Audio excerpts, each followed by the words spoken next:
Hello friends, welcome to my channel. இன்றைக்கி ஒரு டேஸ்டியான லெமனும் பச்சை மிளகாவும் போட்டு ஊறுகாய் செஞ்சுருக்கிறேன். அது எப்படி நான் செய்கிறேன், என்னென்ன இன்க்ரீடியன்ஸ் எல்லாம் யூஸ் பண்ணுறேன் அப்படிங்கிறத இப்போ நான் உங்களுக்கு காண்பிக்கிறேன்.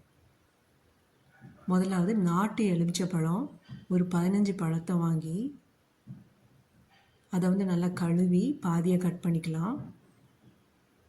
அப்புறம் பச்சை மிளகாய் ஒரு 10 பச்சை மிளகாய் எடுத்து நடுவில் கீறி வச்சுருக்கிறேன். 20 நாட்டு எலுமிச்சை பழம் எடுத்து நல்லா கழுவி எடுத்து வச்சுருக்கிறேன். பச்சை மிளகாய் ஒரு 10 எடுத்து நல்லா கழுவி நடுவில் கீறி வச்சுருக்கிறேன். அப்புறம் அது தேவையான வெந்தயம், கடுகு, மஞ்சள் பொடி,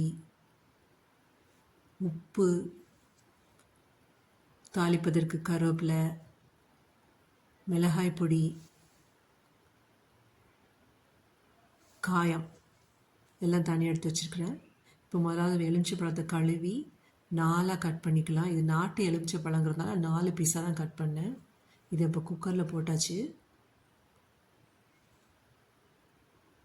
அதோட மிளகாய் பொடி, உப்பு, மஞ்சள் பொடி, இது 3 நல்லா கலந்து விட்டுலாம்.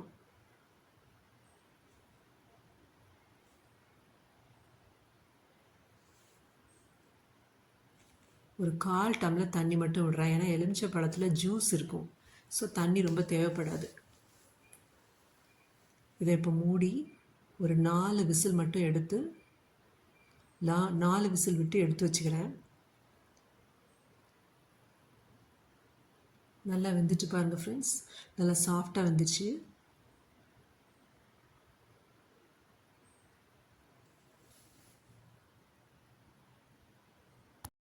ஸ்டவ்வில் ஒரு வறுக்கச்சட்டி வச்சுட்டு தேவையான அளவு எண்ணெய் ஊற்றுறேன். எண்ணெய் கொஞ்சம் நல்லாவே ஊற்றுங்க.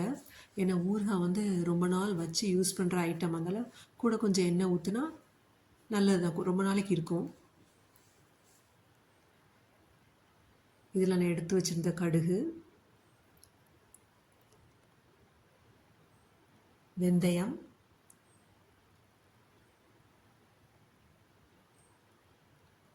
கருவேப்பிலை எல்லாம் போட்டுட்டு கொஞ்சம் பொரிஞ்சு வரட்டும்.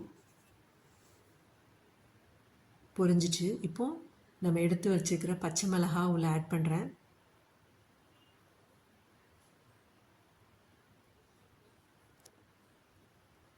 லேசாக வதக்கி விட்றேன்.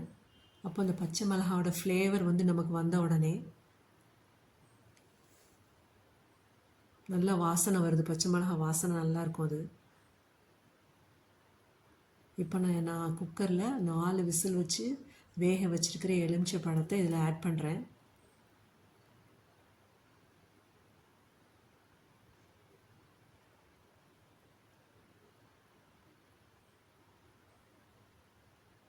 எலுமிச்சை பழத்தை ஆட் பண்ணதுக்கப்புறம் லேசாக கிண்டி விட்டுட்டு மறுபடியும் கொஞ்சம் மிளகாய் பொடி, உப்பு, மஞ்சள் இதில் ஆட் பண்ணுறேன். ஏன்னா நம்ம ஃபஸ்ட்டு கொஞ்சமாக போட்டோம், இதில் இன்னும் கொஞ்சம் போட்டால் அந்த டேஸ்ட் நல்லாயிருக்கும்,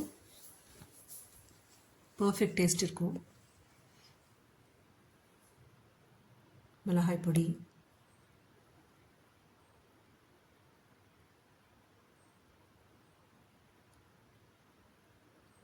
உப்பு வேணும்னா கூட கொஞ்சம் ஆட் பண்ணிக்கலாம், இல்லைன்னா அதை ஸ்கிப் பண்ணிடலாம். மஞ்சள் பொடி, சிலர் உப்பு ரொம்ப கம்மியாக தான் யூஸ் பண்ணுவாங்க. இந்த ஊறுகாய் ஆக்சுவலாக ஃப்ரிட்ஜுக்குள்ளே வச்சு தான் யூஸ் பண்ண போகிறோம். ஏன்னா வெளியே வைக்கணும்னா நிறைய எண்ணெய், நிறைய உப்பு அதெல்லாம் ஆட் பண்ணணும், ஸோ அது தேவையில்லை. இப்போது அதை மூடி வச்சுட்டு ஒரு 2 நிமிஷம் கழித்து திறந்து பார்க்கலாம். ஸ்டவ்வை சிம்மில். ஊறுகாயில் உள்ள தண்ணி எல்லாம் நல்லா வற்றி ஒரு க்ரீமி ஃபார்முக்கு வந்துச்சு பாருங்கள். பச்சை மிளகாவும் அதோடு சேர்ந்து நல்லா வெந்து அந்த எலுமிச்சை பழத்தில் இருக்கிற எல்லா டேஸ்ட்டு, புளிப்பு, உப்பு, உரப்பு எல்லாம் பச்சை மிளகாலையும் சேர்ந்துடும். ஸோ நம்ம எலுமிச்சை பழம் மாதிரி அந்த பச்சை மிளகாய் எடுத்து சாப்பிடலாம், ரொம்ப உரைக்காது. அவ்வளோதான் ஃப்ரெண்ட்ஸ், என் ஊறுகாய் முடிஞ்சிச்சு. லாஸ்ட்டு கொஞ்சமாக காயம் போட்டு நல்லா மிக்ஸ் பண்ணி வச்சுருவேன். My tasty lemon and chilli ஊறுகாய் இஸ் ரெடி. கண்டெய்னரில் எடுத்து ஸ்டோர் பண்ணிவிட்டு ஃப்ரிட்ஜில் வச்சுட்டு எப்போ தேவையோ எடுத்து சாப்பிட்டுக்கலாம். என்னுடைய வீடியோ எல்லாரும் பார்த்ததுக்காக தேங்க்யூ ஸோ மச். இன்னொரு வீடியோவில் உங்கள் எல்லோரும் மீட் பண்ணுறேன். நன்றி.